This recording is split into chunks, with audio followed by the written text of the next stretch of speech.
በመጀመሪያ ይቅርታ ጠይቄ ነው የሚጀምረው ይሄን ቪዲዮ። በጣም ይቅርታ አልቻልኩም። በቃ ስላልቻልኩ ነው። አንድ ሳምንት ሙሉ የምሬ ነው የምላችሁ። በተለይ ይሄን ክረምት በጣም እንጠቀማለን፣ በጣም ባሪፉ ብዙ ነገሮችን እንሰራለን ብዬ በጣም አቅጃለሁ። እውነት ለመናገር በጣም ማለት ነው። እና እንዳውንም ምንድነው ያልኩት ራሴን በጣም እንትን አድርጌ በሳምንት 3 ቪዲዮ እንሰራለን ምናምን በሚለው በቃ ለራሴ የሚገርም ቻሌንጅ ሰጥቼ ነው የጀመርኩትና የመጀመሪያ ሳምንት ነው አንድ እንደዚህ ምናምን ተሳክቶልናል። ከዛ በኋላ በባለፈው ሳምንት ላይ በነበረው ሳምንት ግን ለኛ ጥሩ ሳምንት አልነበረም። አክቹአሊ ሁሉም ነገር አይነገርም፣ ብቻ እንዳይ ነገሮች ጥሩ አልነበሩምና ብዙውን ጊዜ እንደምላችሁ ከሀገር ውጪም ፕሮጀክቶች አሉንና አንዱ ሀገር ላይ ያለን ፕሮጀክት ብቻ አላ ጥሩ ሁኔታ ላይ አይደለምና ቅድሚያ በቃ ለሱ መስጠት ነበረብን። በቃ ለዛ ነው አልቻልኩም። ሜቢ ከኔክስት ዊክ ጀምረን የምንለቃቸው ቪዲዮዎች ላይ አንዳንድ ነገሮችን ትረዳላችሁ። ብቻ ቀድሜ እንተናለም። ግን አንድ ነገር እንድታቁልኝ የምፈልገው ነገር ቢኖር ላለመጨረስ አልጀመርኩም። በቃ ይሄን ብቻ አውቁልኝ፣ ላለመጨረስ አልጀመርኩም። ያኔ እናንተ ነው እንደዚህ እናደርጋለን፣ እንደዚህ ማድረግ እንችላለን፣ እንደዚህ ካደረግን እንደዚህ ይሆናል ብዬ ያን ሁላ ለፍልፌ ሲጀምር ዝም ብሎ የሆነ ታይም ጀምሮ የሆነ ታይም ላይ ለማቆም አይደለም። ባይመቸኝ እንኳን ማለት ነው ባይመቸኝ እንኳን ካለኝ ሰዓት ላይ እንዲያጣብብኝ ምን ብዬ በቃ የሆነች ነገር ለእናንተ ለመስራት እሞክራለሁ። ከምር እግዚአብሔርን እኔ አልዋሽም። ይኸው አሁን ሰዓቱን ላሳያችሁ። ይኸው 6 ሰዓት ነው ከሌሊቱ። የምር ልተኛ ብዬ በቃ የዚህ ሳምንትም ድጋሚ እንደዚህ አይነት ነገርማ አይፈጠር በቃ አቅቶኝ ማለት ደክሞኝና ድጋሚማ እንደዚህ አይነት እንትን አይፈጠርም ብዬ በቃ ቢያንስ አልጠፋውም ለማለት እናንተ የሆነች ነገር ልስራ ብዬ ነው የምር ትቼ ነው ቁጭ ያልኩትና አልጠፋውም። በጣም ብዙዎቻችሁ በጣም በውስጥ ጠይቃችሁኛል። እኔ ሁላ ወዳጅ አፍርቻለሁ ሁላ ብዬ እስካስብ ድረስ በጣም ብዙ ጠይቃችሁኛል። ብሬስትልን አልጠፋውም። ዛሬ ትንሽ የተወሰነችና ያሁኑ ደክሞኛል የሆነ ለመናገር በቃ ነገሮች ትንሽው መስመር ትንሽ ስለያዙልን ነውና ቢያንስ የሮብ የሚለቀቀው ቪዲዮ ቢያንስ ትንሽ የሆነ ነገር አለው ለማለትና ትንሽ ያይተን አርብ የሚለቀቀው ቪዲዮ ላይ በስፋት ሰፋ አድርገን እንመለስበታለን ማለት ነው። ከዛ በኋላ ኔክስት ዊክ ጀምሮ የሚለቀቁ አንዳንድ ቪዲዮዎች ያው ያኔ በቃ ችግር የለውም ያኔ የምታዩትና እንትን የምትሉት ነገር ነው የሚሆነው። ፕላስ እየተማራችሁ ያላችሁ ነገር በቃ አሁን ያላችሁበት ነገር ትክክለኛ ነገር እንደሆነ የምትረዱበት ነው። ኔክስት ዊክ ጀምሮ የሚለቃቸው ቪዲዮዎች ኦኬ ትክክለኛ ትራክ ላይ ነኝ። ኦኬ በቃ መማር በቃ ለኔ በቃ ግዴታም ነው። ይሄ ከውዴታ ከመላይ አልፎ በቃ ግዴታ ነው የሚለው አይነት አስተሳሰቦች በቃ ውስጣችሁ ይመጣል ብዬ ነው ማስበው። ሞቲቬትም ያደርጋችኋል ብዬ አስባለሁ። ሜቢ በቃ ቪዲዮቹንና ያሉትን ነገሮችን ስታዩ የምትረዱት ይሆናል። እስቲ ዛሬ ዝም ብለን አንዳንድ ነገሮችን እኔና ባለፈ ምን ላይ ነበር ያቆም ነው አካውንቲንግ ኮንፊግሬሽን ቻርት ኦፍ አካውንት ምናምን ፕላስ ደግሞ እዚች ጋር ቻርት ኦፍ አካውንት ላይ የቤት ስራ የሚገርም ቪዲዮ ላይ የባለፈው መጨረሻ ላይ የተለቀቀው ቪዲዮ ላይ የቤት ስራ ሰጥቻችሁ ነበር። አንዳችሁም አልሰራችሁም። አንድ ሰው ለሱ በላይ ማንም አልሰራም። አይዶን ነው ከከበዳችሁ ከበደኝ ምናምን ብሎ በእናታችሁ ምን መሰላችሁ እዚህ ጋር እየሞከርኩ ያለሁት በተቻለኝ መጠን የሆነ ነገር እንድትረዱ የሆነ ነገር እንድታውቁ ነውና ከገባችሁም ገብቶኛል በሉ። ግዴታ አይደለም የተሰጠው የቤት ስራ መስራት ምናምን ግዴታ አይደለም። ከገባችሁ ገብቶኛልም ይቻላል። ሜቢ ሌላ ያልገባው ሰው ካለ እናንተን ጠይቆ ሞር እንዲረዳ ያው ሐሳቤን ከተረዳችሁ ማለት ነው። እና ሞር ያልሰራችሁ ወይ ያልደረሳችሁ ካላችሁ ቶሎ ድረሱና አብረን ባሪፉ እንሂድ እና ስለ ቻርት ኦፍ አካውንት ስለ ጆርናል እነዚህን በጣም አይተናል። ባንክ እንዴት ክሬት ይደረጋል፣ ባንክ ለምን ክሬት እናደርጋለን፣ ጥቅሙ ምንድነው፣ ኤቭሪቲንግ በጣም በስፋት በባለፈው ቪዲዮአችን ላይ አይተናል። አሁን ደግሞ ቀጥለን የምናየው ምንድነው የሚሆነው አንዳንድ ፔመንቶችን እንስራ። አሁን ለምሳሌ እንዳልኳችሁ ዛሬ እውነት ለመናገር በቃ አለው ለማለትና ትንሽ ያሳብ ልሰጣችሁ ነው እንጂ በጣም ደክሞኛል። ግን ሮብ የሚለቀቁ ቪዲዮ ላይ ትንሽ በቃ አለች ትንሽ ተለቃለች። ከዛ ደግሞ አስተካክዬ ምን ብዬ የቀረውን ደግሞ አርብ የሚለቀቁ ቪዲዮ ላይ በስፋት እመጣለሁ። ለአሁኑ ግን ዝም ብዬ ትንሽ ደቂቃ ብትሆን ላሳያችሁ አንዳንድ ነገሮችን። አሁን ለምሳሌ ባንክ ክሬት እናደርጋለን ብያችሁ ነበር የባለው ቪዲዮአችን ላይ። ባንክ ክሬት እናደርገው ምንድነው ጥቅሙ የምትለዋንም ፔመንት ሲሰራ ምናምን በሚለው ላይ አይተናል። እስቲ ፔመንት እንዴት ነው የሚሰራ? አሁን ምን አለ መሰላችሁ በአካውንቲንግ ቻርት ኦፍ አካውንትን ካስተካከላችሁ ጆርናሉ ምናምን ካስተካከላችሁ በኋላ አሁን ድርጅት ወደ ስራ ሲገባ ምንድነው የሚሆነው? ክፍያ ወይ ይቀበላል ወይ ይሰጣል። በቃ ትልቁ የድርጅት ስራ ምንድነው? ወይ ገንዘብ መቀበል ነው ወይ ገንዘብ መስጠት ነው። ምንድነው ገንዘብ ሲቀበል ምን ሰጠው ነው ዋና ፖይንት። ሴልስ ነው የሚሆነው። ገንዘብ የምትቀበል ከሆነ ለዛ ገንዘቡን ከምትቀበልበት ሰውዬ ጋር የሆነ ነገር የምትለያወጠው ነገር ይኖራል ማለት ነው። አንተ ሽያጭ ይኖራል፣ ሴልስ ይኖራል ማለት ነው። ሴልስ ይኖራል ከዛ ከሴልሱ ላይ ደግሞ አልፎ ምንድነው መጨረሻ ላይ የሚሰራ ገንዘብ ከሱ ትቀበላለህ። ሲአርቪ እንላለን። ምንድነው ከስተመር ሪሲቨብል ቫውቸር እንላለን። ከከስተመር የምንቀበለው ገንዘብ ማለት ነው መጨረሻ ላይና ያ ገንዘብ እንዴት ነው የምንመዘግበው? ስንመዘግበው እንዴት አድርገን ነው የምንመዘግበው የሚለውን እናያለን ማለት ነው። ሁለተኛ ደግሞ ሁለት አይነት ብያቸው የለ ወይ ገንዘብ ይወጣል ወይ ገንዘብ ይገባል አይደል? ገንዘብ ይወጣል ስንል ደግሞ ሂዳችሁ ከሆነ ሰው የሆነ ነገር ትገዛላችሁ ማለት ነው። በቃ ካምፓኒም በለው እንደ ግለሰብም በለው ካንተ አካውንት ላይ ተቀንሶ ምን ይሆናል? የሆነ እቃ ተገዝቶ ይመጣል ማለት ነው። ካንተ አካውንት ተቀንሶ ኮምፒውተር ይገዛል። ካንተ አካውንት ላይ ተቀንሶ ነዳጅ ሊቀዳ ይችላል። ይሄ ማለት ደግሞ ምንድነው? በቃ ገንዘብ እያወጣን ነው። ሶ በአካውንቲንግ ህግ ሁለት አይነት ነገር ይኖራል ማለት ነው። ገንዘብ ይወጣል ወይ ይገባል። ሶ ገንዘብ ሲወጣ ለምሳሌ ሲወጣ የምንለው እንዴት ነው የሚወጣ ነው። መጀመሪያ ገንዘብ በምን ሊወጣ ይችላል? አንደኛና ዋነኛው በፐርቼዝ ነው። ግዢ በቃ ግዢ ስንፈጽም ገንዘብ ይወጣል።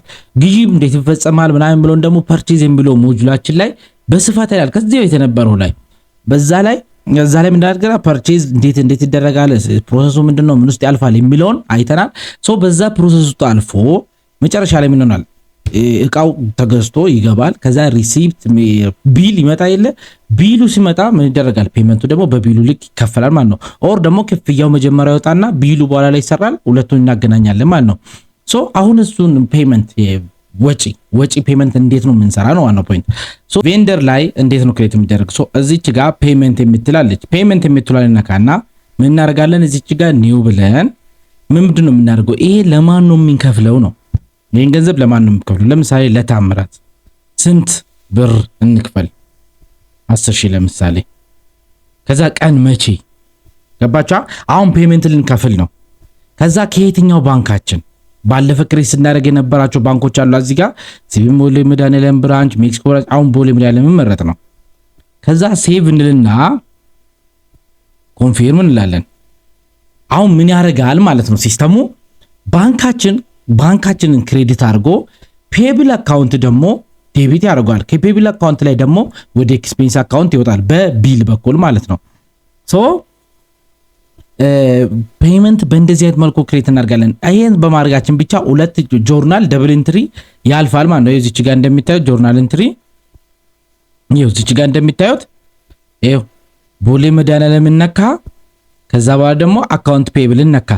እናንተ ጋር ግን ቀጥታ ቦሌ መድኃኒዓለም የሚለው ላይ ነካ ይችላል። አውትስታንዲንግ ሪሲፕት እና አውትስታንዲንግ ፔመንት የሚል ነክቶ ከዛ አካውንት ፔብል ይነካል። ስለዚህ ቀጥታ አካውንታችንን ምንድነው ባንካችንን ቀጥታ እዚች ጋር እንደዚህ እንድነካ እንዴት ነው የምናረገው የሚለው ባለፈ የቤት ስራ ሰጥቻችሁ ነበር። ይገርማችኋል። ከዛ የቤት ስራ ላይ አንድ ሰው ብቻ ነው ትክክለኛ መልስ የመለሰው። አይ ዶንት ኖ ሌሎቻችሁ ከብዷችሁ ይሁን አልፈለጋችሁ ይሁን አልደረሳችሁበት ይሁን መድኃኒዓለም ይወቅ፣ አንዳችሁም አልመለሳችሁም። ሊገባኝ አልቻለም።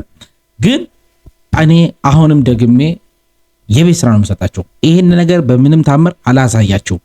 ይሄ ትክክለኛ የእንትን አካውንቲንግ ህግ ነው ማለት የኢትዮጵያ ስፔሻሊ የኢትዮጵያ አውትስታንዲንግ ሪሲፕት እና ፔመንት አውትስታንዲንግ ፔመንት የምንለውን እኛ አንጠቀሙም። ለምን እንደማንጠቀም በባለፈው ቪዲዮአችን ላይ አስረድቻችሁ ነበር።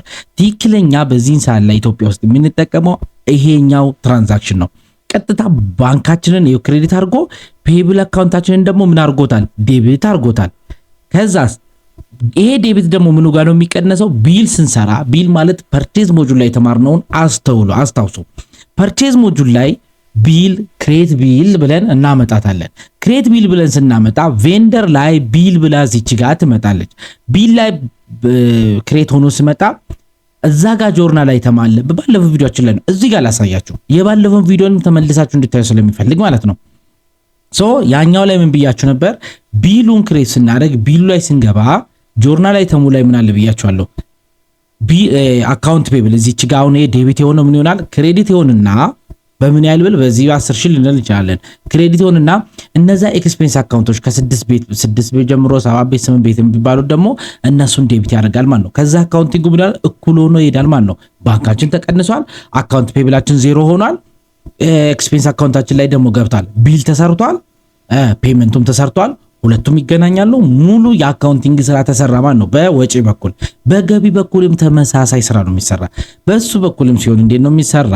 ገቢም ሲሆን የሆነ ነገር ሸጣችሁ ሴልስ ይነሳል። ከዛ ኢንቮይሱ ይመጣል፣ ደረሰኝ ገንዘቡ የገባበት ደረሰኝ የተሸጠበት ማለት ነው። ያኔ ፔመንት ይሰራል። እዚች ጋር ፔመንት ስንሰራ ተመሳሳይ ነው የሚሰራ። እዚች ጋር ኒው ብለን ይኸው ሪሲቭ ነው የሚሆነው፣ እየተቀበል ነው። አሁን ከከስተመር ላይ እንቀበል ነው። ለምሳሌ ከስተመር ዋን ከሚለው ላይ ስንት ብር እንቀበል? 30 ሺህ ብር እንቀበል። 30 ሺህ ብር የሆነ ነገር ሸጥንና እየተቀበል ነው። እዛው ባንካችን ልምረጥ፣ ፖሊ ልምረጥና ቅድም ፐርቼዝ ስሰራ ወይ ደግሞ በቬንደር በኩል ያለውን ፔመንት ስሰራ ይሄኛው ባንካችን ምን ሆኖ ነበር? ክሬዲት ሆኖ ነበር። አሁን ደግሞ ምን ይሆናል? ዴቢት ይሆንና ሪሲቨብል ፔብል የሚባል ሪሲቨብል አካውንት የሚባል ደግሞ እሱን ደግሞ ክሬዲት ያደርገዋል ማለት ነው። ኮንፊርም እንበለው። ይሄው ጆርናል ኢንትሪያችን እንግባ። ኦኬ እንዳውም ይሄው የኔ ደግሞ እንደሚታዩት ነው። እዚህ ጋር አውትስታንዲንግ ሪሲፕት እና አካውንት ሪሲቨብል አመጣ። እቺኛው አውትስታንዲንግ እንዳውም አልቀይራትም። እቺኛው አውትስታንዲንግ ሪሲፕት መሆን ያለባት ነገር ምንድነው? ቀይታ ቅድም ፐርቼዝ ላይ እንደነካ እዚህኛው ጋር ቀጥታ ምን መንካት አለበት? ባንካችንን መንካት አለበት። ይሄኛው አሰራር ለኢትዮጵያ አይሆንም። ለውጮቹ ይሆናል፣ ለኢትዮጵያዎቹ ግን አይሆንም። ስለዚህ ቀይታ እዚች ጋር ባንካችንን መንካት አለበት። እንዴት ነው ምን ነካ የሚለውን የቤት ስራ። ስለዚህ ምንድነው የሚሆነው? እዚች ጋር ሳውል ልንገራችሁ። ይሄ ባንክ እዚህ ጋር የምንመርጠው ባንክ ምን ይሆናል? ዴቢት ይሆንና አካውንት ሪሲቨብላችን ደግሞ ክሬዲት ይሆናል። አካውንት ሪሲቨብላችን ደግሞ መቼ ነው ዴቢት የሚሆነው? 4 ቤት ነክተን ገቢ ስንሰራ ምን ይሆናል? ይሄ አካውንት ሪሲቨብላችንን ዴቢት እናደርጋለን። እዛ ጋር ዴቢት ያደረግነው ደግሞ ልክ እዚህ ከስተመር እዚች ጋር ኢንቮይስ አለ ከሴልስ የሚመጣ ልክ እዚህኛ ላይ ገብተን በኢንቮይስ በኩል መጥቶልን እዚች ጋር ሪሲቨብል አካውንት ሪሲቨብላችን ምን ይሆናል? እዛች ጋር ዴቢት ይሆናል። እዚህኛው ጋር ደግሞ ይመጣና ክሬዲት አድርጎ ባንካችን ላይ ሄዶ ዴቢት ያደርግልናል ማለት ነው። በቀላሉ ትልቁ ይሄ ምንድነው ዋናው አጥንቷ ያለች እዚህ ጋር ነው። እስካሁን የለፈለፍኩት በሁለት በሶስት ቪዲዮ አድርጌ ስለ አካውንቲንግ ሳወራ የነበረው ምናምን ዋናው ፖይንቷ እዚች ጋር ነው ያለች። ገቢና ወጪ ስንመዘግብ ከተሳሳት ባንኩን ድንገት ከሌላ ነካን እዚህ ጋር ቁጥሩን ኤቭሪቲንግ የሆነ ነገሮችን ካበላሸን ስንመዘግብ በቃ ምንም ማየት ከዛ በኋላ ያሉትን ዳታዎችን በስንት ሰዓት ልናገኘው አንችልም። ኤቭሪ ዳታዎች አሁን ሪፖርቲንግ ላይ ስፔሻሊ አሁን እዚች ጋር ሪፖርቲንግ ላይ እዚህ ጋር የሚታዩት በሙሉ ሪፖርቶች ቤዝዶን ይኸው እዚህ ጋር እኛ ከስተመር ላይ ፔመንት የምንመዘግበው ላይ ሆኖ ትልቁ እዛ ጋር ስላለ ማለት ነው። እዚችኛዋ ጋር ነው በቃ ዋናው ማወቅ ያለባችሁ። ይሄ ፔመንት ከሰራን በኋላ ኔክስት ስቴፓችን ምንድነው ነው? ይሄ ፔመንት ማለት ቀጥታ ባንካችን ላይ ገባ፣ ከባንካችን ቀጥታ ወጣ ነው። ለምን ወጣ ወደምለው ስትሄድ ቢል ተሰርቶለት ይባላል። ቢሉ ከየት መጣ ሲባል ፐርቼዝ ተደርጎ ፐርቼዙ ፕሮሰስ ተደርጓል ወይ? አዎ። ከየት ጀምሮ? ከስቶር ሪኩዌስት ጀምሮ ምናምን እያል በባለፈው ቪዲዮችን ላይ አይተናል። ከዛ ጀምሮ ነው እዚች ጋር መጣው መጨረሻ ላይ የሚያበቃ ማለት ነው። አያችሁ የአርፒ እንዴት እንደተያዘ። ኢንቮይስም ሲሆን እንደዛ ነው። ሴልስ ነው። ሴልስ የሆነ ነገር ከመሸጡ በፊት ስቶር ውስጥ አለ፣ ከስቶር ይመጣል፣ እንደዚህ ምናምን የሴልስ ፕሮሰሶች ይካሄዳሉ። ሴልሶች ተሽጦ ወደ ምን ይገባል? ወደ ባንካችን ይገባል ማለት ነው። እና በቀላሉ ቬንደር እና ከስተመር በእንደዚህ አይነት መልኩ መዘግባለን። ባንካችን እዚች ጋር ጆርናል ላይ ልክ እዚች ጋር ጆርናል ብለን የመዘገብናቸው እነዚህ ባንኮች ናቸው ምን የሚሆኑ ፔመንት ላይ የሚመጡልን። ምክንያቱም ከነሱ ነው የምንቀንስ ወይ ደግሞ ወደ እነሱ ነው የምናስገባና ስለዚህ ፔመንት በእንደዚህ አይነት በቀላሉ ይሰራል ማለት ነው። በቃ ጀስት ሀሳቡ እንድትይዙ ፈልጌ ነው። ደክሞኛል ትንሽ። አካውንቲንግ ላይ ልምጣና ጆርናል ኢንትሪ ምንድን ነው? ጄቪ የምንለው ማለት ነው። ጄቪ ማስተካከያ ነች። አሁን ጄቪ ማለት እንድትረዱ የሚፈልገው ነገር አሁን እዚህ ጋር በቬንደር የሰራችሁትን ፔመንት፣ በከስተመር የሰራችሁት ፔመንት፣ በኢንቮይስ የሰራችሁት፣ ቢልም የሰራችሁት፣ በማኑፋክቸሪንግ በኤቭሪቲንግ የሚሰሩ የፋይናንስ ትራንዛክሽኖች ይባላሉ።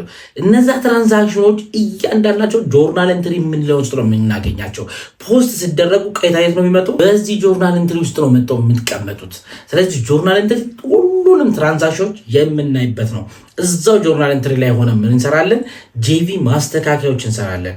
ሜቢ ሾርቴጅ ኦቨሬጅ ቢኖር በቃ ማስተካከያ አለብን። በእጃችን አስገብተን ዴቢትና ክሬዲት በእጃችን አስገብተን የምንሰራቸው አይነት ሲሆኑ ጆርናል ኢንትሪ ተጠቅመን እንሰራለን። ሴልስም ፐርቼዝም ያሉነ ለምሳሌ ወለድ ባንክ ላይ ለምሳሌ 10 ሚሊዮን 20 ሚሊዮን ብታስቀምጡ ይወልዳል በየዓመቱ። ያቺ የምትመጣው ወለድ ሽያጭም አለችም ምናምን አለችም። በምንድነው የምትገባ? እንደ ወለድ ሆና ትገባለች። ወለድ ለምትሉ አካውንት ይዛ በምንድነው በጄቪ ነው የምንሰራት ማለት ነው። ለምሳሌ እዚች ጋር እንላለን ሚስላኔስ ነው ምንድነው ሪፈረንሱን እንሰጠዋለን። ችግር የለውም እሱ ቀኑን እንሞላለን። ከዛ አድ ላይን ብለን ከዛ ምን እናደርጋለን? የሆነ ባንካችን ላይ ገባች። እሺ 1000 ወለደ እንበል 1000 ወለደች። ከዛ እዚች ጋር ምን ትኖራለች?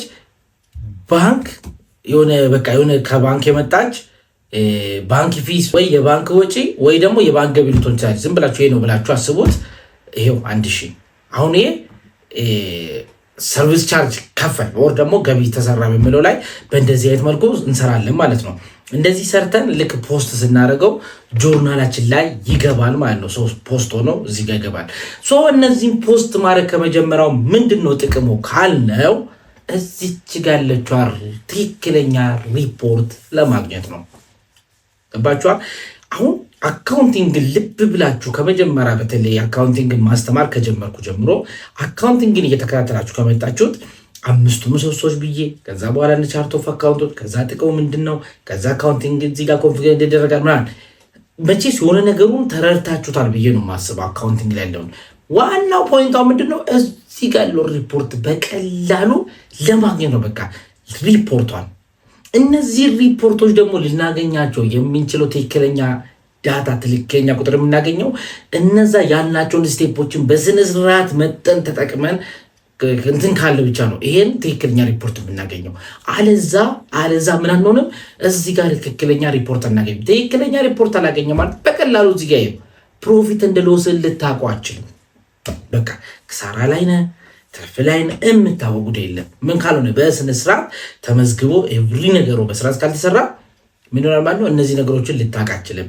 ለመንግስት የሚከፈለውን ግብር እዚች ጋር ልናውቀው አንችልም። ለመንግስት የሚከፈሉ ግብሮች ይኖራሉ በእያንዳንዱ አካውንት እና እነሱን ታክስ ሪፖርት እዚች ጋር እንደምታዩት ማለት ነው ልናውቃቸው አንችልም።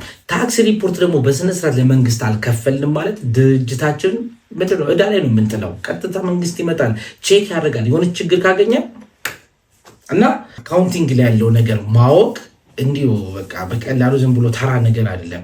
የድርጅት ጀርባ አጥንት ማለት ነው አካውንቲንግ እና ሞር በስፋት በጣም ማየት ያለብን ሞጁል ነው። ይሄ እውነት ለመናገር እያንዳንዷ ነገር ምንድነው ጥቅሙ የሚለውን ነገር እንድታዩትም ስለሚፈልግ ማለት ነው እና ፔመንትና እንትን በእንደዚህ አይነት መልኩ እንሰራለን ማለት ነው። እውነት ለመናገር ይቅርታ አድርጉልኝ አልቻልኩም። ከዚህ በላይ መቀጠል አልቻልኩም። እየደበረኝ ወይ ደግሞ እየከበደኝ ዝም እያልኩ ከሚሰራ በቃ ለአሁኑ ሮብ የሚለቀቀው ላይ እቺ በቃ አለው ለማለት ብቻ እቺ ትለቀቅና አርብ በስፋት እንመጣለን። አርብ የሚለቀቀው ላይ በቃ የቀረውን የሆነ ነገሩን ጨርስና ከኔክስት ዊክ ጀምሮ ሜቢ በተለየ ስታይል በተለዩ ምናምን አዲስ ነገሮች ይኖራሉ። በቃ ኮንፊገር እያደረግ ኮድ ምናምን መጀመር መቻል አለብን እና ኮዲንግ እንጀምራለን ማለት ነው። ከአንድ ቪዲዮ እንደዚህ በቃ ፋንክሽናሊቲ አንድ ቪዲዮ በኋላ የሚቀሩት ሞጁሎች ይኖራሉ እንደነ ማኑፋክቸሪንግ ምናምን እሱም በቃ ትረዳላችሁ እንዲሁ በራሳችሁ ራሱ። ግን አንድ ቪዲዮ አስፈላጊ ከሆነ መሀል ላይ እየሰራን እንቀጥላለን። ደከመኝ የእውነት አለው ለማለት ያክል ነው የእውነት እንጂ በሉ ቀጣይ በሌላ ቪዲዮ እንገናኝ። እስከዛ ሰላማችሁ ብዝት ትበልልኝ።